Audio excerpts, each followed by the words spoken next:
नुसार वेगवेगळे सायंटिस्टनी गॅस बद्दल काही नियम सांगितलेले, लॉज सांगितले, ते आपण बघूया. पहिला येतो बघा बॉयल्स लॉ. ठीक आहे, बॉयल्स लॉ. त्याच्यात काय केलेलं माहिती का, गॅस लॉ मध्ये गॅसचे 3 पॅरामीटर, प्रेशर, व्हॉल्यूम आणि टेम्परेचर, यातली कुठली पण एक व्हॅल्यू काय केलेली आहे, कॉन्स्टंट ठेवलेली आहे. ठीक आहे. त्याच्याबरोबर ह्या 3 पॅरामीटर बरोबर आपण मागच्या लेक्चरमध्ये पाहिलं होतं की गॅसचे मेजरेबल पॅरामीटर्स कोणते होते, हे 3 आणि अजून 2 होते. तर ह्या 3 पॅरामीटर पैकी कुठली एक पॅरामीटर काय करायचं, कॉन्स्टंट मानायचं, म्हणजे ते बदलणार नाही. एक्सपेरिमेंट करताना ते बदलणार नाही, ते आहे तसंच राहील असं मानायचं. त्याचबरोबर आणखीन एक आहे एन. म्हणजे काय, नंबर ऑफ, म्हणजे दिलेली अमाऊंट ऑफ गॅस जो असेल तो पण तुमचा काय राहील, कॉन्स्टंट राहील. प्लस ह्या 3 जे व्हेरिएबल आहे त्याच्यापैकी कुठलं पण एक व्हेरिएबल कॉन्स्टंट राहील. मग बघायचं याचं आणि याचं रिलेशन काय. समजा प्रेशर जर कॉन्स्टंट असेल तर व्हॉल्यूम आणि टेम्परेचरचं रिलेशन काय. असे वेगवेगळे लॉज आहेत, जवळपास 3 लॉज आहेत. तिन्ही लॉज आपण बघूया वन बाय वन. त्यात पहिला लॉज आहे बघा बॉयल्स लॉ. बॉयल्स लॉचं स्टेटमेंट बघा, ॲट कॉन्स्टंट टेम्परेचर. ठीक आहे, at constant temperature for a given मास, कधी कधी काही बुक मध्ये मोल of gas, pressure is inversely proportional to volume. म्हणजे इथं आपण काय केलेलं आहे, ऍट कॉन्स्टंट टेम्परेचर. टी ला इथं काय केलेलं आहे बॉयल्स लॉ मध्ये कॉन्स्टंट मानलेले आहे. परत काय सांगितले, for a given mass. For a given म्हणजे एक दिलेली मास आहे तुम्हाला, ते पण काय राहील, फिक्स राहील. फॉर अ गिवन मास किंवा मोल्स. मोल्स तुम्हाला माहिती, गॅसची क्वांटिटी एक तर नंबर ऑफ मोल्स किंवा मास मध्ये मोजतात. मागच्याच लेक्चर मध्ये सांगितलं होतं तुम्हाला. ठीक आहे. तर टेम्परेचर कॉन्स्टंट आहे, त्याच्यानंतर नंबर ऑफ मोल्स सुद्धा कॉन्स्टंट आहे. बरं, काय म्हणजे प्रेशर इज इनव्हर्सली. इनव्हर्सली म्हणजे 1 upon proportional to volume V. याचा अर्थ काय, P is equal to KV. Sorry, K upon V. ठीक आहे. तर K काय असतो, कॉन्स्टंट ऑफ प्रोपोर्शनॅलिटी असतो. बरं, ठीक आहे. त्याच्यानंतर काय करता येईल, PV is equal to K. म्हणजे प्रेशर आणि व्हॉल्यूम चा गुणाकार जर केला तो काय येणार, K म्हणजे एक फिक्स नंबर. जसं समजा तुमचं प्रेशर इज इक्वल टू 2 आहे आणि व्हॉल्यूम इज इक्वल टू 4 आहे. जर समजा तुम्ही प्रेशरला 1 केलं तर व्हॉल्यूम याच्या डबल होणार. काय होणार, डबल. किती होणार, 8. बघा याचा आणि याचा गुणाकार किती, P इंटू V. पहिल्या केसमध्ये, दुसऱ्या केसमध्ये P इंटू V किती आहे, 2 इंटू 4 इज इक्वल टू 8. दुसऱ्या केसमध्ये बघा प्रेशर काय केलं, इथं कमी केले, 1 केले. ठीक आहे, प्रेशर काय केले, दुसऱ्या केसमध्ये 1 केले आणि व्हॉल्यूम कितीने वाढलं, मग ऑटोमॅटिकली 8 ने. त्याचा गुणाकार काय झाला, मग 8. म्हणजे सांगायचं तात्पर्य एवढंच की जर तुम्ही एक कंटेनर घेतला मस्तपैकी, त्या कंटेनर मध्ये गॅस घेतला, कंटेनर घेऊन त्या कंटेनर मध्ये गॅस घेतला आणि त्या गॅसचं टेम्परेचर फिक्स केलं एक्स काहीतरी, की ते काय समजा 100 केल्विन, 100 कमी 400 केल्विन. ठीक आहे, 400 केल्विन म्हणजे काय केलं, याचं टेम्परेचर फिक्स केलं. आता तुम्ही काय केलं, जर याचं प्रेशर कमी केलं, प्रेशर जर याचं कमी केलं तर याचं व्हॉल्यूम वाढेल. समजा असा एक पिस्टन आहे बघा इथं. ठीक आहे, असा एक पिस्टन आहे आणि हा पिस्टन काय केला तुम्ही वर नेला. जर वर नेला तर याचं व्हॉल्यूम वाढेल का नाही, त्या कंटेनरचं व्हॉल्यूम ऑटोमॅटिकली वाढेल आणि टेम्परेचर कॉन्स्टंट राहील असं मानू. क्लिअर आहे? सिंपल गोष्ट आहे, काही जास्त डोकं नाही लावायचं की टेम्परेचर फिक्स आहे, याच्यामध्ये असणारा गॅस पण फिक्स आहे. जर प्रेशर वाढवलं, प्रेशर जर खाली नेलं तर व्हॉल्यूम कमी होणार, प्रेशर वर नेलं तर व्हॉल्यूम वाढणार, टेम्परेचर कॉन्स्टंट राहील. बघा आपल्या स्टेटमेंटमध्येच पहिले सांगितलं. ठीक आहे, तर ह्या स्टेटमेंटचे काही सिग्निफिकन्स आहे, काही ग्राफ बनतात, ते आपण बघूया.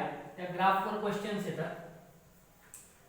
ठीक आहे, हे लिहून घ्या, नाही लिहिलं तरी चालेल. फक्त एवढं लक्षात ठेवायचं की प्रेशर आणि व्हॉल्यूमचा गुणाकार काय असतो, कधी कधी केव्हा पण कॉन्स्टंट असतो. याला कधी कधी असं पण दाखवतात. समजा तुम्हाला जर गणित दिले नाही एखाद्या वेळेस, तर काय सांगतील, एका गॅसचं पहिले प्रेशर इतकं होतं आणि व्हॉल्यूम इतकं होतं, त्याच्यानंतर त्याच्यामध्ये काहीतरी झालं आणि प्रेशर इतकं झालं तर व्हॉल्यूम किती होतं. म्हणजे P1 V1 म्हणजे काय, किंवा P initial V initial. P initial म्हणजे आधी प्रेशर हे होतं, व्हॉल्यूम हे होतं, XYZ काय पण जे असं. ठीक आहे, त्याच्यानंतर काहीतरी घडलं आणि व्हॉल्यूम झालं PF, तर सॉरी प्रेशर झालं VF, तर व्हॉल्यूम किती होणार, प्रेशर जर PF झालं तर व्हॉल्यूम किती होणार, VF होणार.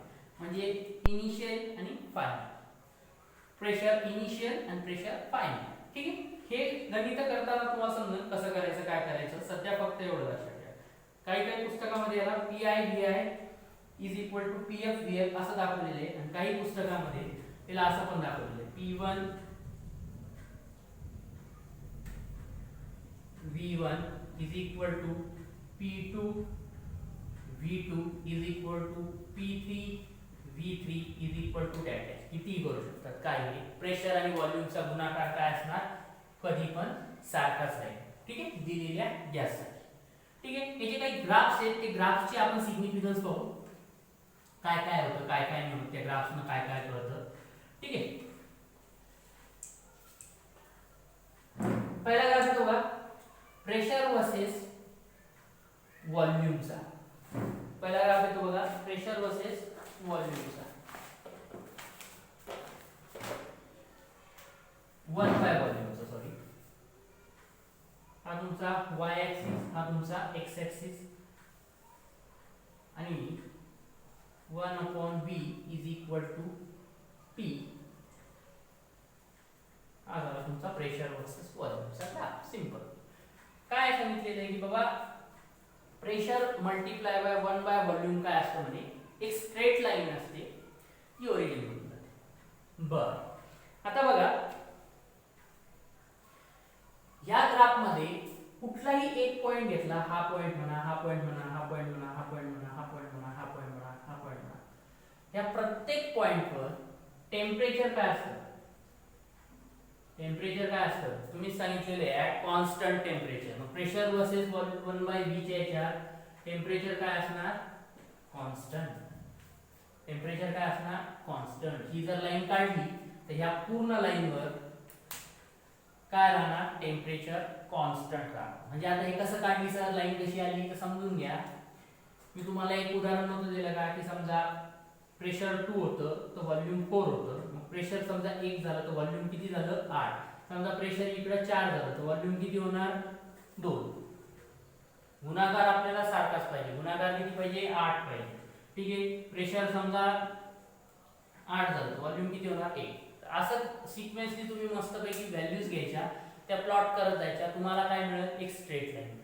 ठीक आहे, ही स्ट्रेट लाईनच्या प्रत्येक पॉइंटवर टेम्परेचर काय असणार, सारखं असणार. बरं, मला सांगा, मी आणखीन एक लाईन काढली. ठीक आहे, इथं ह्या लाईनवर टेम्परेचर समजा T1 आहे, ह्या लाईनवर टेम्परेचर किती असणार, T1 की T2, म्हणजे काय असणार, हेच टेम्परेचर असणार ह्या लाईनवर की काही वेगळं असणार ह्या लाईनवर.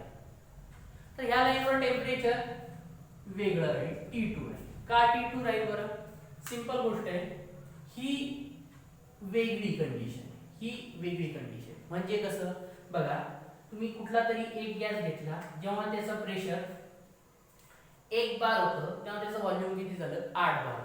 आता ही लाईन काय आहे, हिचे पॅरामीटर्स वेगळे, तुम्ही ग्राफ काढलेलेच आहे, ग्राफवरून तुम्हाला कळून जातं की हिचे काय आहे, इथलचा पॅरामीटर आणि हिचा इथलचा पॅरामीटर हा वेगळा असणार. म्हणजे प्रत्येक वेळी एक जी लाईन जाईल तिच्यावर टेम्परेचर सारखं राहील, हिच्यावर आणि हिच्यावर टेम्परेचर नेहमी वेगळं राहील. कळतंय का? ही जी लाईन काढली हिच्या सगळ्या पॉइंटवर टेम्परेचर सारखं राहील, पण जर तुम्ही अशी दुसरी लाईन काढली तर तिच्या सगळ्या पॉइंट याच्यावर हे टेम्परेचर नसणार, तिच्यावर हे टेम्परेचर असतं. एवढी गोष्ट लक्षात ठेवा. ठीक आहे. त्याच्यानंतर तुम्हाला एक प्रश्न येतो बघा, कधी कधी आला होता एक मागं. समजा प्रश्न आला होता, असं काढलं मस्तपैकी. ठीक आहे. आणि अशा 3 रेषा दिल्या. याचं टेम्परेचर T1 सांगितलं, याचं T2 सांगितलं, याचं सांगितलं T3. आणि म्हणे ह्या ग्राफमध्ये ठीक आहे, प्रेशर वर्सेस 1 बाय व्हॉल्यूमच्या ग्राफमध्ये कोणतं टेम्परेचर जास्त आहे, कोणतं टेम्परेचर जास्त आहे. आता कसं समजणार की T1 आहे का T2 आहे का T3 आहे? तर तुम्ही एक शिकलेले बघा आयडियल गॅस इक्वेशन. काय आहे ideal gas equation? PV is equal to nRT. PV is equal to nRT. बरं, ठीक आहे. PV is equal to nRT आहे. त्यानंतर समजा आता आपण आपल्या ह्याच्यात बघूया. आपल्याला काय सांगितलेलं आहे बरं? नंबर ऑफ मोल कॉन्स्टंट आहे. R काय? युनिव्हर्सल गॅस कॉन्स्टंट आहे. त्याची व्हॅल्यू काय तुम्हाला सांगितली, आपल्याला काय घ्यायची? 0.0821. ठीक आहे, ही घ्यायची होती आपल्याला. ही व्हॅल्यू आहे. ही पण काय एक संख्या आहे. संख्या काय असते? कॉन्स्टंट असते. तुम्ही डेरिव्हेटिव्ह इंटिग्रेशन मध्ये शिकलेले आहे. त्याच्यानंतर टेम्परेचर आपणच सांगितलेले at constant temperature for a given mole of gas. म्हणजे ही पण टर्म कॉन्स्टंट आहे, ही ह्या तिन्ही टर्म काय कॉन्स्टंट आहे. बरं, मग समजा मी ह्या P ला इथं ठेवलं, इकडं केलं आणि nRT याला एका ब्रॅकेट मध्ये घेतलं आणि याला 1 बाय B लिहिलं. ठीक आहे, असं लिहिलं मी. याला B ला इकडे शिफ्ट केलं. याची पॉवर 1 आहे, याची पण पॉवर 1 आहे. तुम्हाला माहिती आहे जेव्हा एखादी गोष्ट ही कॉन्स्टंट टर्म आहे, आता तुम्ही याला ह्या इक्वेशनशी कंपेअर करा बरं. हे काय? स्ट्रेट लाईनचं इक्वेशन आहे, बरोबर आहे की? तुम्ही पेअर ऑफ स्ट्रेट लाईन हे मॅथमॅटिक्स मध्ये शिकणार आहात किंवा तुम्ही त्याच्यात शिकणार की स्लोप काढायचा. ठीक आहे, पेअर ऑफ स्ट्रेट लाईन. कारण काय? जेव्हा एखाद्या व्हेरिएबलचा आता बघा, हे काय y ऍक्सिस आहे बघा. P काय इथं या कंडिशन मध्ये y ऍक्सिस आहे. y ऍक्सिसच्या जागी आपण काय मानलेलं आहे? P मानलेलं आहे. आणि x ऍक्सिसच्या जागी 1 बाय v मानलेलं. मग बघा, हे x हे आणि हे nRT जे आहे ते काय? m काय असतो? Slope of the line. m काय असतो? स्लोप. m काय असतो?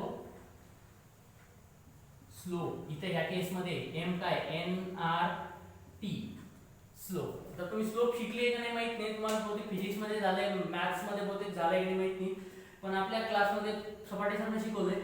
तर त्याच्यात काय स्लोप काय असतो बघा, सिंपल समजून घ्या ज्याला माहित नसेल किंवा जे विसरले असेल. स्लोप म्हणजे एक प्रकारचा शब्दाशी अर्थ घेतला उतार. ही एक लाईन आहे, सरळ लाईन.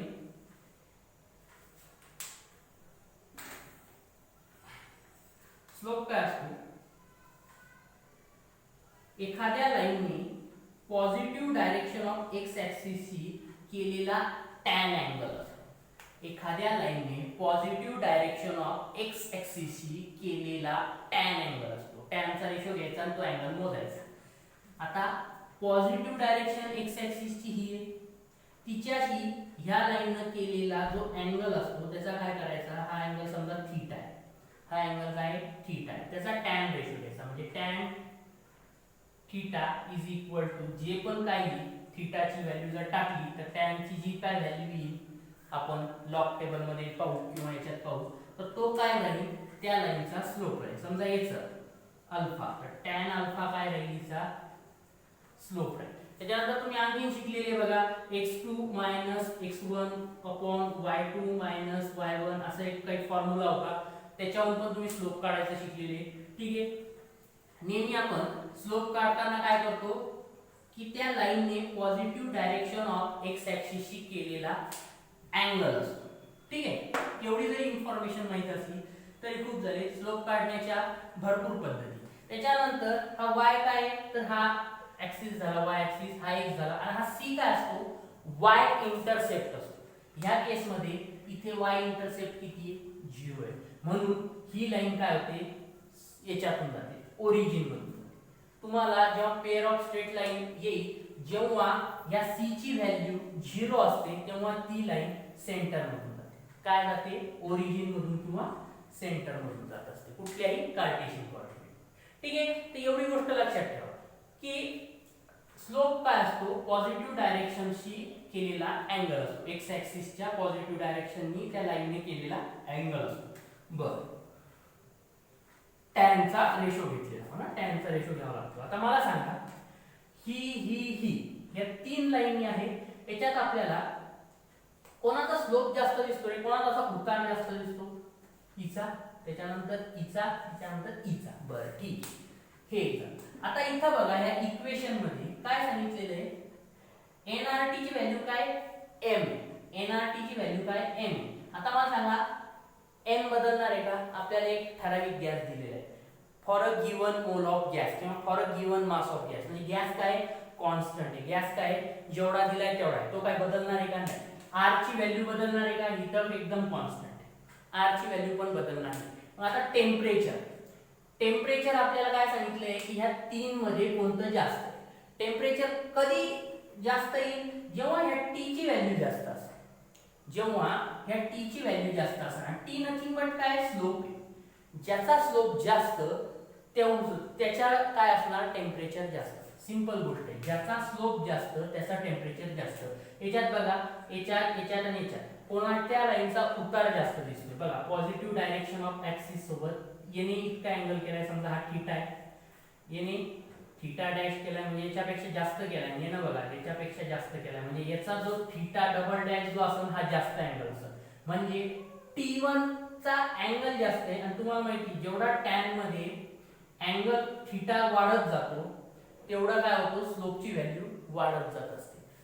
ठीक आहे, तर मग ह्या कंडिशन मध्ये ज्याचा स्लोप जास्त, ज्या टेम्परेचर लाईनचा स्लोप जास्त तो जास्त. मग आपल्याला सांगायचं झालं तर T1 चं टेम्परेचर जास्त आहे, त्याच्यानंतर T2 चे, त्याच्यानंतर T3 चे.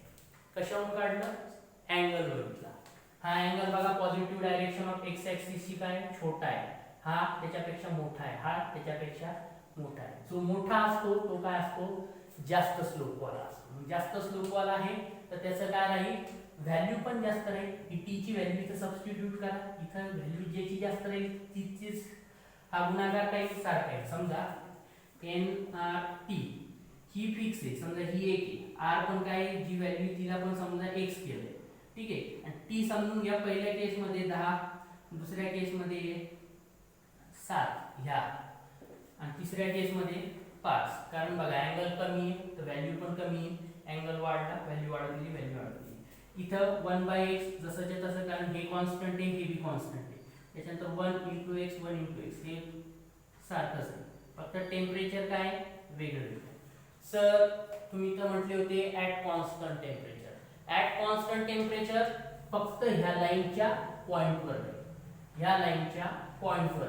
ठीक आहे, आपल्याला तीन वेगवेगळ्या टेम्परेचरशी कंपेअर करायचंय. पहिल्या याच्यात बघा मी तुम्हाला काय सांगितलं होतं की ही लाईन जी असेल तिच्या प्रत्येक पॉइंटवर टेम्परेचर सारखं राहील, ह्या लाईनचं आणि ह्या लाईनचं काही घेणं नाही. क्लिअर आहे, तर सिंपल गोष्ट आहे. तुम्ही काय केलं आयडियल गॅस इक्वेशन व्हेरीफाय केलं की कोणत्या याचं टेम्परेचर कमी किंवा जास्त आहे. सिंपल गोष्ट आहे, एकदम सिंपल. तुम्ही काय केलं आयडियल गॅस इक्वेशन पाहिलं PV = NRT. मग तुम्हाला माहिती NV कॉन्स्टंट आहे, RV कॉन्स्टंट आहे, T पण कॉन्स्टंट आहे आपण सांगितलेलं. मग काय केलं या V ला इकडे पाठवलं 1/V मध्ये, आणि ह्या इक्वेशनशी त्याला काय केलं कंपेअर केलं. का बरं कंपेअर केलं ह्याच इक्वेशनशी, कारण याची पण पॉवर 1 आणि याची पण पॉवर 1. जेव्हा ह्या इक्वेशन मध्ये पॉवर 1 असतात तेव्हा काय असतं ती स्ट्रेट लाईन असते ग्राफ मध्ये, त्याची काय असते स्ट्रेट लाईन असते. म्हणजे ह्या स्ट्रेट लाईनला ह्या स्टँडर्ड इक्वेशनशी कंपेअर केलं तर आपल्याला y इंटरसेप्ट काय मिळाला 0 मिळाला. 0 मिळाला तर लाईन कुठून जाणार ओरिजिन मधून. ठीक आहे, इथं जर काही व्हॅल्यू आली असती, समजा इथं काहीतरी व्हॅल्यू आली असती k2 काही पण, तर मग हा इंटरसेप्ट कुठे गेला असता की k व्हॅल्यूच्या तिथे गेला असता. क्लिअर आहे, चालेल. नेक्स्ट बघूया, आणखीन एक ग्राफ आहे बघा P वर्सेस V चा ग्राफ, P वर्सेस V चा ग्राफ. त्याच्यानंतर नेक्स्ट आहे बघा P वर्सेस V चा, P वर्सेस V. ओके, कसा येईल बघा बरं, कसा ग्राफ येईल बघा. आपल्याला माहिती काय माहिती आहे, P is inversely proportional to 1 by V. जर कोनिक सेक्शन मध्ये बघितलं तर y is proportional to 1 by x, then graph will be rectangular hyperbola. Rectangular hyperbola. आता हे सगळे कोनिक सेक्शन आणि मॅथ्सचे गोष्टी. रेक्टँग्युलर हायपरबोला कसा असतो तर बघा, रेक्टँग्युलर हायपरबोला असा असतो. ठीक आहे, जसं जसं हा पुढे जाईल तसं तसं काय होईल, हा एक्स ऍक्सिसच्या जवळ जाईल. इन्फिनिटीला काय होतील हे एकमेकाला, या लाईनी ही लाईन वाय ऍक्सिसला चिटकन आणि इन्फिनिटी इकडं ही लाईन एक्स ऍक्सिसला चिटकन. आता इथे एक्स ऍक्सिस ने इथे काय व्ही आणि पी. बर काय बरं हे याचा सिग्निफिकन्स काय आहे की बाबा आपण काय म्हटलेलं आहे, P V is equal to K. याचा अर्थ काय होतो, P V is equal to K. आपण आता मागं पाहिलं ना, म्हणजे काय की बाबा जेव्हा प्रेशर वाढलं तर व्हॉल्यूम काय होणार, कमी होणार. बघा इथं प्रेशर वाढलंय, या पॉइंटला प्रेशर इतकं आहे तर व्हॉल्यूम बघा कुठं किती आहे, कमी. व्हॉल्यूम काय कमी. आता बघा प्रेशर कमी झालं, इथं प्रेशरची व्हॅल्यू काय ही आहे, कमी व्हॅल्यू, तेव्हा व्हॉल्यूमची व्हॅल्यू काय ही जास्त. म्हणजे प्रेशर वाढलं तर व्हॉल्यूम कमी होणार, व्हॉल्यूम वाढलं तर प्रेशर कमी होणार. सिंपल गोष्ट आहे. पण गुणाकार काय येणार, P इंटू V चा कॉन्स्टंट येणार. तेच गोष्ट, समजा इथं जर प्रेशर 10 आहे आणि व्हॉल्यूम किती आहे 1 आहे, तर टोटल गुणाकार किती येणार 10 येणार. इथं समजा व्हॉल्यूम झालं 10, सॉरी व्हॉल्यूम झालं समजा इथं 10, तर प्रेशर किती होणार 1 होणार. दोघांचा गुणाकार तरी सुद्धा काय राहणार, कॉन्स्टंट राहणार. हे याचा ग्राफचा अर्थ होतो. हे काय y इक्वल टू x असं जर असेल, अशा पद्धतीमध्ये प्रमाणात जर ग्राफ निघत असेल तर तो काय असतो, रेक्टँग्युलर हायपरबोला असतो. हा काय रेक्टँग्युलर हायपरबोला असा मस्त पैकी येणार, छानसा असा काढायचा. तो काय होणार, इन्फिनिटीला ऍक्सिसशी मिळणार. इन्फिनिटी ही लाईन मस्त पैकी इन्फिनिटीला जाईल जेव्हा, छानसा कर्व काढा. आता माझं जरा ड्रॉइंग खराब आहे. ठीक आहे, कळालं की बाबा PV चा काय गुणाकार कॉन्स्टंट आहे. त्याच्यानंतर नेक्स्ट बघूया, आणखीन ग्राफ येतात बघायचे. समजा तुम्हाला ग्राफ सांगितला समजा काढायला, याचा काढा. कशाचा, PV वर्सेस V. काय सांगितलं, PV चा गुणाकार करा, इथं V घेतला तर PV घेतला. कसा आहे बरं ग्राफ, सिंपल आहे, सरळ आहे. तुमची PV चा गुणाकार काय आहे, ही बदलणार आहे का नाही. तुम्ही व्हॉल्यूम किती बदला, व्हॉल्यूम 1 2 3 4 5 6 काही पण करा, व्हॉल्यूम बदललं तरी प्रेशर आणि टेम्परेचर, प्रेशर आणि व्हॉल्यूमचा गुणाकार काय राहील, कॉन्स्टंट. तुम्ही व्हॉल्यूमच्या किती बी फिगर आहे, जसं तुम्ही समजून घ्या ह्या पॉइंटला तुम्ही व्हॉल्यूम घेतला, समजा तुमच्याकडं PV चा गुणाकार आहे बघा 10 गुणिला 1 किती झालं 10. या पॉइंटला तुम्ही व्हॉल्यूम 1 घेतला तर तुमचा गुणाकार काय येईल, PV चा 10 असेल. या पॉइंटला तुम्ही जर व्हॉल्यूम 2 घेतला तर तुमचा PV चा गुणाकार काय येईल 5 गुणिला 2, 5 गुणिला 2 म्हणजे PV चा गुणाकार तर 10च राहील. ठीक आहे, PV चा गुणाकार काय राहील 10च राहील. का बरं, हे 2 झालं तर व्हॉल्यूम काय, जेव्हा व्हॉल्यूम डबल झालं, इथं पहिले 1 होतं त्याच्यानंतर व्हॉल्यूम डबल झालं तर प्रेशर अर्ध होणार. व्हॉल्यूम 4 पट झालं तर प्रेशर 1/4 होणार. व्हॉल्यूम 8 पट झालं तर प्रेशर 1/8 होणार. पण त्यांचा गुणाकार काय राहणार, कॉन्स्टंट राहणार. की म्हणून ही लाईन काय होती, स्ट्रेट लाईन होती. क्लिअर आहे. थोडंसं मॅथमॅटिक्स आहे याच्यात, मॅथमॅटिक्स माहित पाहिजे, त्याच्याशिवाय होणार नाही. त्यानंतर नेक्स्ट आणखीन एक ग्राफ आहे बघा, पी व्ही वर्सेस व्ही झाला. त्याच्यानंतर आणखी एक ग्राफ येतो बघा, P V versus P. Same graph येणार, पी व्ही आणि इकडं पी. ग्राफ असाच येणार. तुम्ही प्रेशरच्या किती पण व्हॅल्यू बदला, प्रेशर समजा 10 पट केलं तर व्हॉल्यूम काय येणार 1/10 होणार. व्हॉल्यूम जर 1/10 झालं तर त्याचा गुणाकार काय होणार, हे जरी 10 पटीनं वाढलं, हे 10x जरी झालं तर हे काय झाले 1/10. दोघं एकमेकाला कॅन्सल करतील, आन्सर परत xच राहील. समजा तर सरळ सरळ आहे, जास्त जरी नाही कळलं तर फक्त एवढं लक्षात ठेवा की हा पी व्ही वर्सेस पी सरळ लाईन येते, त्याच्यानंतर पी व्ही वर्सेस व्ही पण सरळ लाईन येते. ठीक आहे. त्याच्यानंतर एक क्वेश्चन लिहा, क्वेश्चन लिहा. सिंपल आहे, काहीच नाही, जास्त डोकं नाही लावायचं, फक्त लक्षात ठेवायचं की बाबा स्लोप कशाला म्हणतात आणि y mx c हे इक्वेशन लक्षात ठेवायचं, कारण ते इक्वेशन जिथं पण येईल तिथं काय ना स्ट्रेट लाईन. ठीक आहे. मॅथ्स मध्ये बघून घ्या. What is the slope of graph, what is, question समजा, what is slope of graph of log p versus log v. काय म्हणे की log p आणि log v चा जर ग्राफ काढला बॉयल्स लॉ नुसार तर त्याचा स्लोप काय, त्याचा स्लोप काय at constant temperature, at constant temperature. ठीक आहे. At constant temperature he condition काय इम्पॉर्टंट. काय विचारलंय की समजा आपण काय केलं, लॉग पी आणि लॉग व्ही चा ग्राफ जर काढला तर त्याचा स्लोप काय. ठीक आहे. प्रेशरच्या काय करायच्या, एक कंटेनर घ्यायचं, म्हणजे काय नेमकं तर समजून घ्या. एक कंटेनर घेतलं, ठीक आहे, त्याच्यामध्ये काय करायचं, प्रेशर बदलत जायचं आणि करस्पॉन्डिंग व्हॉल्यूमच्या काय करायच्या रीडिंग लिहित जायच्या. कसं करणार, समजा हा पिस्टन आहे, हा इथं ठेवला, इथं किती व्हॉल्यूम V1, तेव्हा तुम्ही पिस्टन खाली केला तर हा व्हॉल्यूम किती V2 येईल. ठीक आहे. परत खाली केला, अजून समजा इथं केला तर हा व्हॉल्यूम किती येईल, हा V3. मग आता समजा पहिले इथं असताना प्रेशर राहील P1, इथं असताना P2 आणि हा जर पिस्टन इथं असला तर P3. ठीक आहे. हे सगळ्या व्हॅल्यू घ्यायच्या, त्या व्हॅल्यूचा काय करायचा लॉग घ्यायचा. P1 चा P1 लॉग, जे काय आन्सर येईल ते इथं लिहायचं. लॉग P2 जे काय आन्सर येईल ते इथं लिहायचं. लॉग P3 जे काय आन्सर येईल ते इथं लिहायचं. ठीक आहे. हे सगळे आन्सर इथं लिहित जायचं. त्याच्यानंतर याचं पण तसंच करायचं.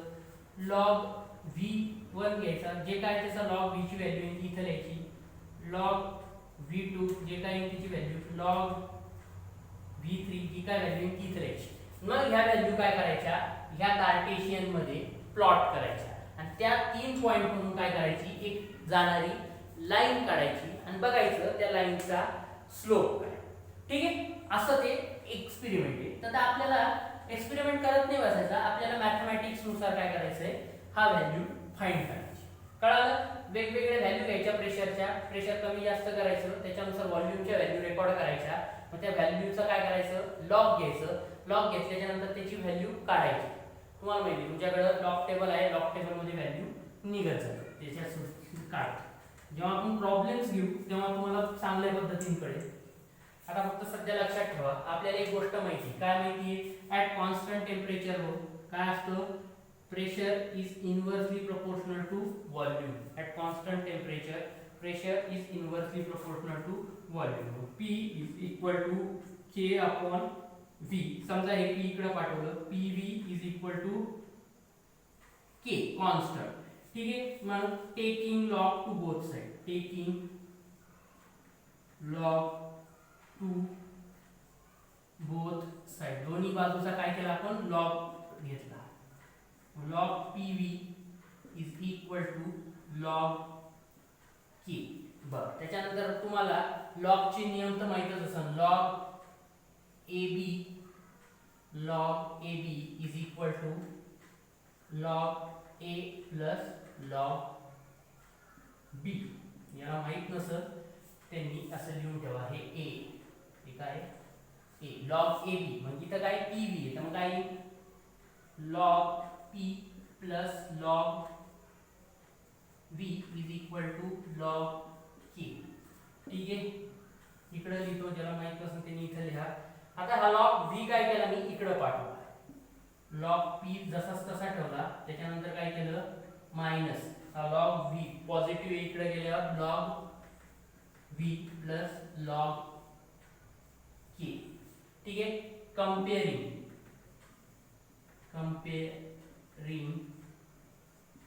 With y is equal to mx plus c.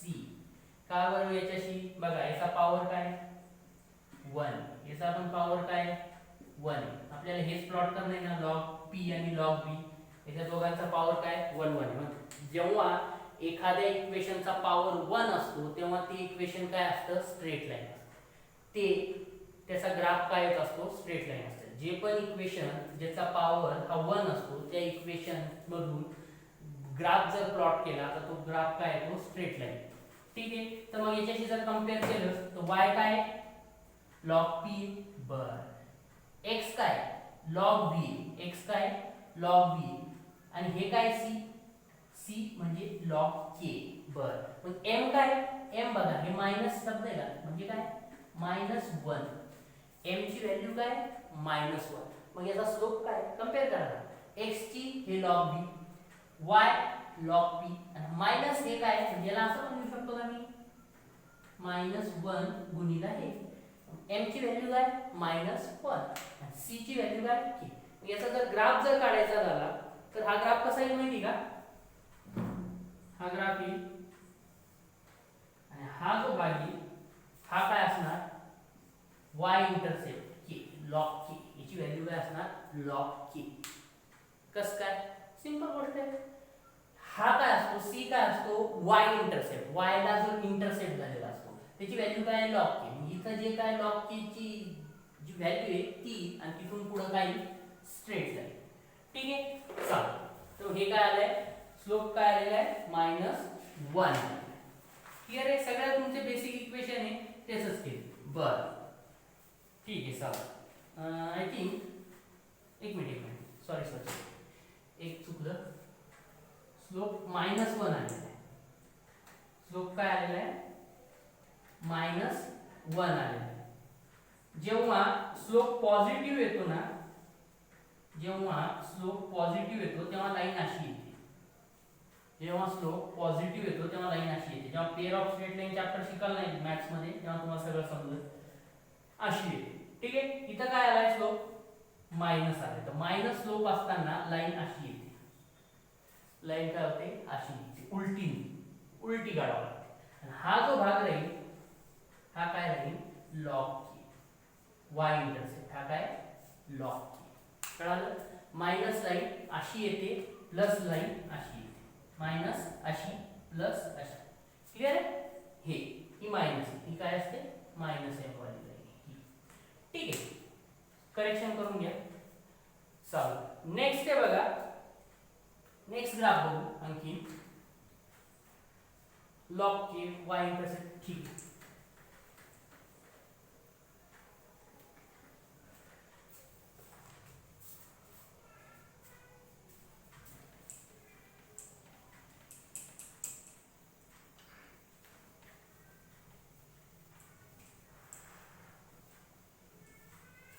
Next आहे बघा P versus V graph at 3 different temperature for a given mass of gas.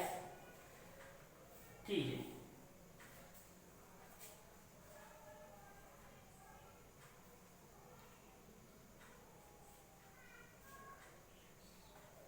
Okay. P versus V graph at 3 different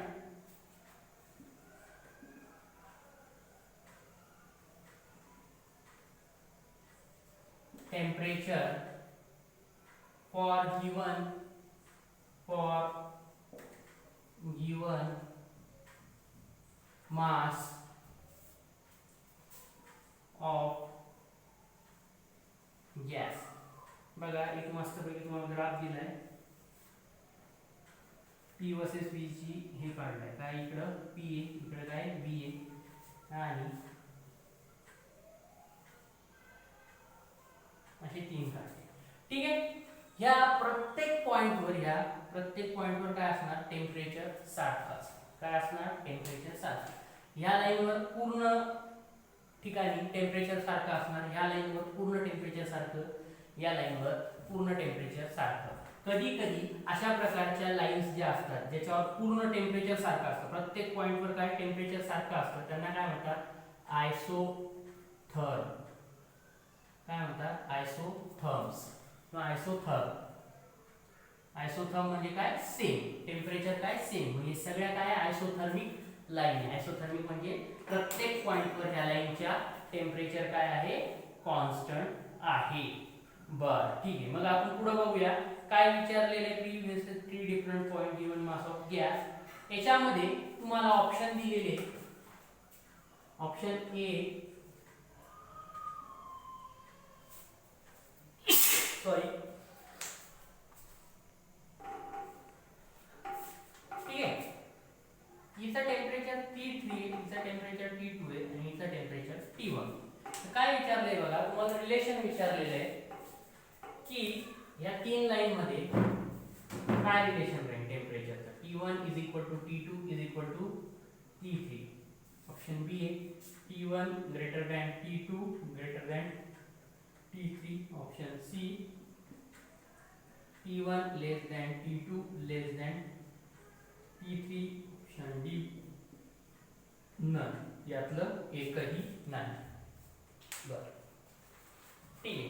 कसं सोडवणार बरं याला, असं तुम्हाला दिलंय आणि याच्यावरून तुम्हाला सांगितलं की बाबा ओळखा कोणत्या याचं टेम्परेचर जास्त आहे. हे सगळेच्या सगळे काय रेक्टँग्युलर हायपरबोला आहे. बरं ठीक आहे, चालेल. मग काय करणार तुम्ही अशा वेळी, काय करायचं, समजा हा पॉइंट घेतलाय, असं असं असं असं असं असं असं असं असं असं, इथं समजा याचं प्रेशर P0 आहे काहीतरी, ह्या पॉइंटवर किती असणार प्रेशर, P0. बरोबर, ही आडवी लाईन जेवढी बी असणार तिथं सगळीकडे प्रेशर काय असणार, P0. याचं व्हॉल्यूम किती असणार आहे, इथं V0. याचं व्हॅल्यू किती असणार, वेगळं आहे. हे जरी P0 हे बघा, हे ह्या तिन्ही लाईन ह्याच लाईनवर कट होत आहे, पण ह्या होत आहे का नाही, याचं व्हॅल्यू V1, याचं value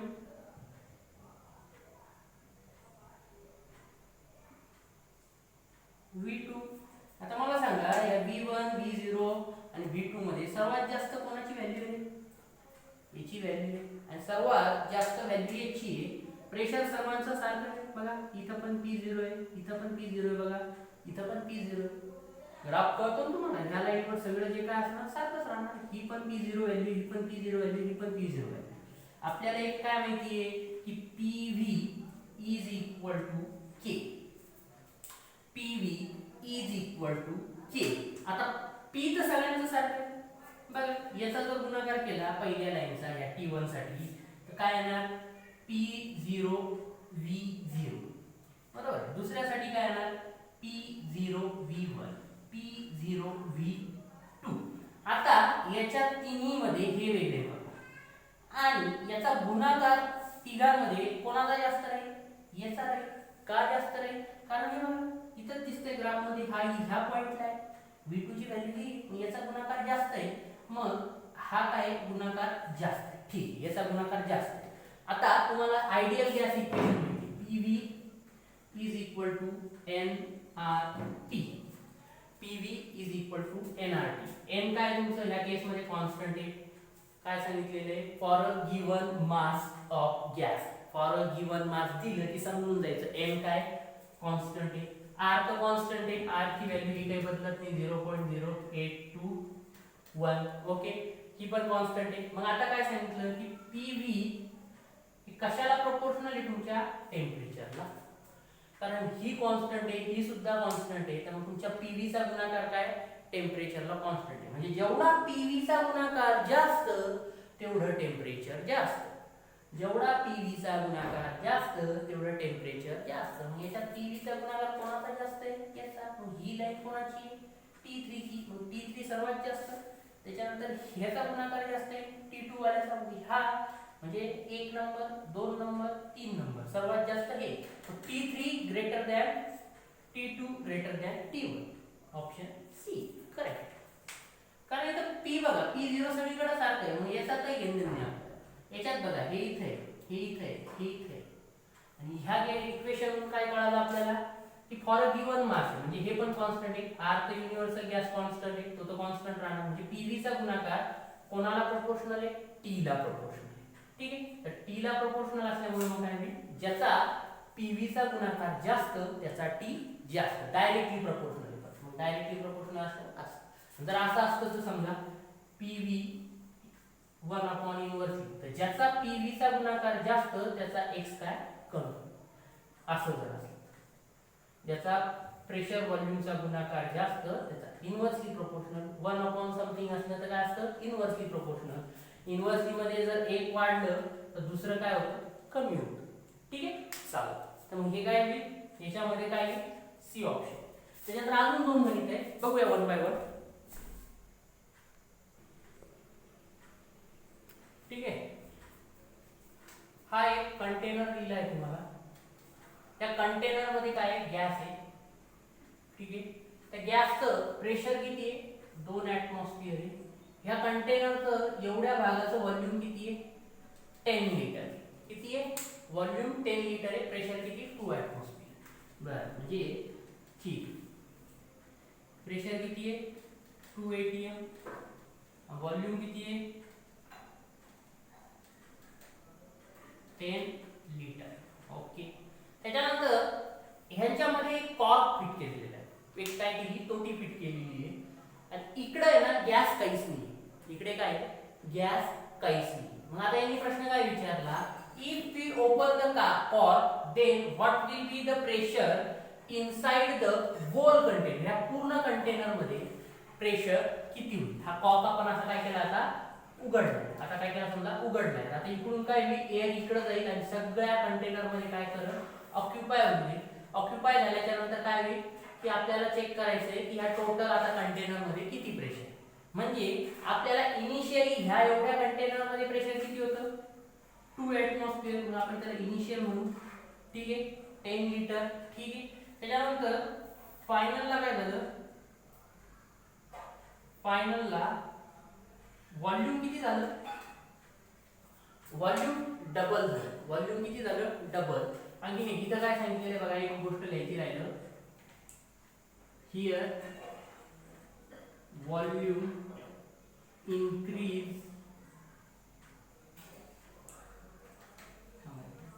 here volume increased by 100%.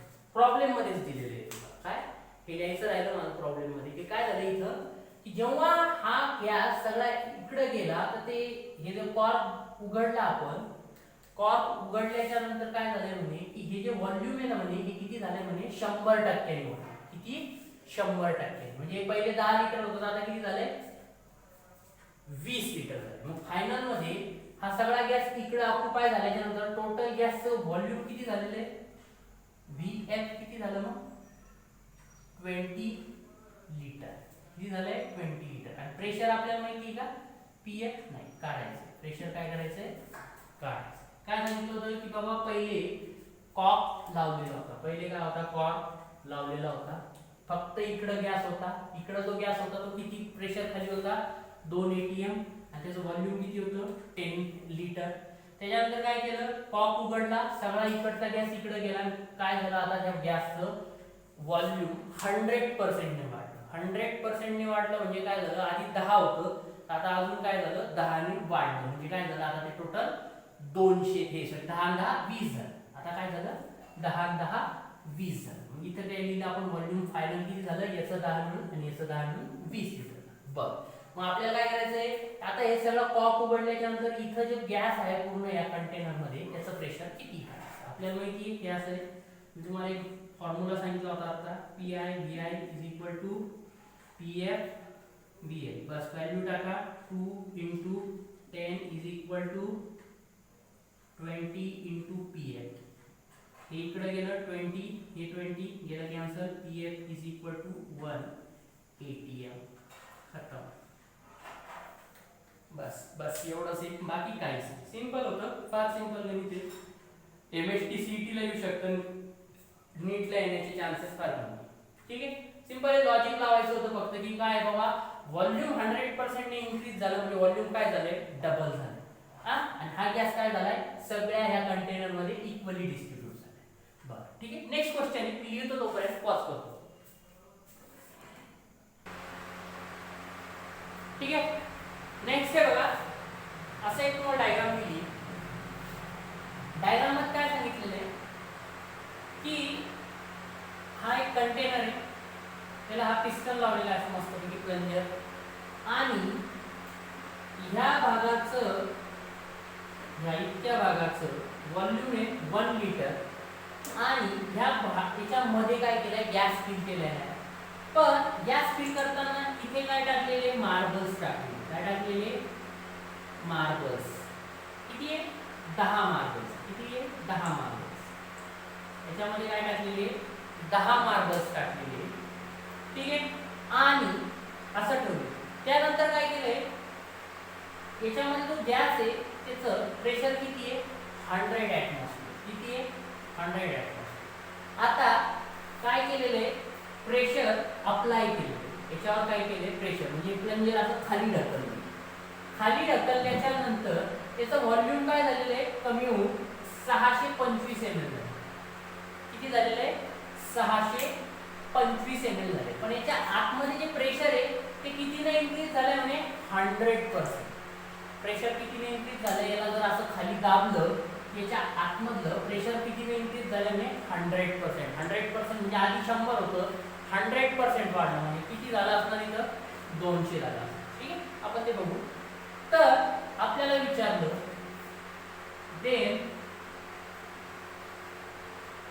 What is volume of each marble. काय विचारले what is the volume of each marble. ठीक आहे ह्या गॅसचं व्हॉल्यूम किती आहे त्या गॅसचं व्हॉल्यूम आहे बघा 1 litre minus volume of this 10 marble. हे बघा मी मागच तुम्हाला पहिलं लेक्चर आठवा त्याच्यात मी सांगितलं होतं की इथं मार्बल वगैरे असेल ते आपल्याला काय करावं लागतं वजा करावं लागतं. तर मग बघा आपण कसं सोडवतो बघा काय. ठीक आहे late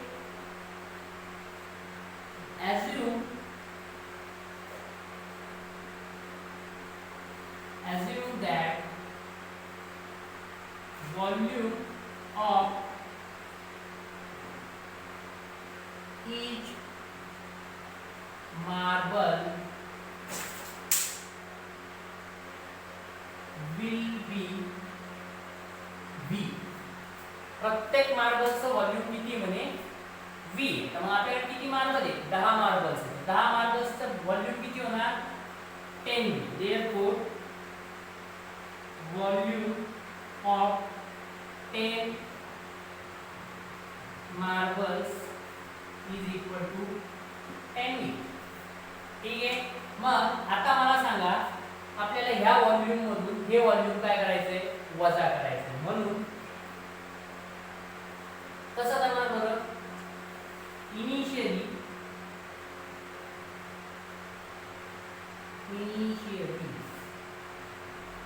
volume of container. Initially volume of container. कंटेनरचा व्हॉल्यूम किती आहे 1 लिटर. आता हे एक तर काय करा या लिटरला ml मध्ये कन्वर्ट करा कॅल्क्युलेशन करताना काय या ml ला लिटर मध्ये करा. जर याला इकडं लिटरला जर ml मध्ये केलं तर आपल्याला काय करावं लागेल 1000 ml द्यावं लागेल. जर याला जर लिटर मध्ये कन्वर्ट केलं तर काय करावं लागेल असं करावं लागेल. तुमची इच्छा, कोणाला तरी एकाला कन्वर्ट करावं लागतं. तुम्ही काय करतो, लिटरला काय करतो, ml मध्ये करतो. काय करतो, 1000 ml मायनस, आपल्याला मायनस करायला बघा, ही जागा एवढ्या मोठ्या जागेतून ही जागा मायनस करायची. किती आहे, एका याची किती आहे, v आहे. 10 ची किती, 10. हे काय झालं आपलं, VI, initial volume of container. Initial pressure किती आहे, डायरेक्ट दिलेलं आहे बघा. Initial pressure 100 atm. Okay, next step मध्ये काय झालेलं आहे, final volume of container. Final volume of container. Final volume of container किती झालं, प्रेशर दिल्याच्या नंतर 125 मायनस किती येणार, जे असं व्हॉल्यूम मार्ग सगळे बदलले, 10 V. ही कशाची व्हॅल्यू झाली आपली, ही झाली VF ची व्हॅल्यू. VF ची value 625 minus 10 V. PF is equal to what, काढायचं टाका व्हॅल्यू, तर आपलं काय येतं, PI VI is equal to PI VI is equal to PF VF. ठीक आहे, PI ची व्हॅल्यू किती आहे, 100 इंटू VI किती आहे, सांग, याची व्हॅल्यू दिलेली, याची व्हॅल्यू काय दिली आहे, दिलेली किती, प्रेशर increased by 100%. 100% म्हणजे किती झालं, 200 atm. ठीक आहे, नीटचा क्लास आहे, तुम्हाला शिकण्यामध्ये येतच असणार. एखादी गोष्ट 100% ने वाढली म्हणजे काय झाली, डबल झाली. बरं, PI ही व्हॅल्यू, VI 1000 मायनस 1000 ml. ठीक आहे, ml लिहित नाही मी, असं बरोबर 1000 ml काय लिहू नका. 1000 मायनस असं करून मग येईल, असं करून मग येईल, असं छान. 1000 minus 10V is equal to PF 200 multiplied by 625 minus 10V. Clear आहे, सॉल्व करा इक्वेशन, काय आन्सर आहे तुम्हाला सांगा, पॉज करा, सॉल्व करा. ठीक आहे, इकडचं मिटवतो, काय येणार बघा, हे 100 आणि हे 200, दोन उरले. ठीक है, इथं काय 1000 minus 10V is equal to 2 multiply by 625 minus 10V. Bracket open करा, इथे तर 1250 मायनस 20V 1000 मायनस 10V. आता हे 20 इकडे टाकलं, मायनस 20 इकडे आले, plus V minus 10 plus 20 minus 10 plus 20 10V is equal to, हे 1000 इकडे गेले, V is equal to 25. हे कटलं ml. सगळे युनिट कशाचे घेतले, व्हॉल्यूमचे ml. म्हणून काय एका मार्बलचं हे काय आलेले 25 ml. काहीच नाही आहे, सिंपल गोष्ट आहे, काहीच नाही केलं, फक्त काय केलं, एका मार्बलची व्हॅल्यू केली, ती मायनस केली, बाकी करत गेलो, फायनली आपलं हे इक्वेशन टाकलं, ते इक्वेशन टाकलं, आन्सर टाकलं आणि काढलं.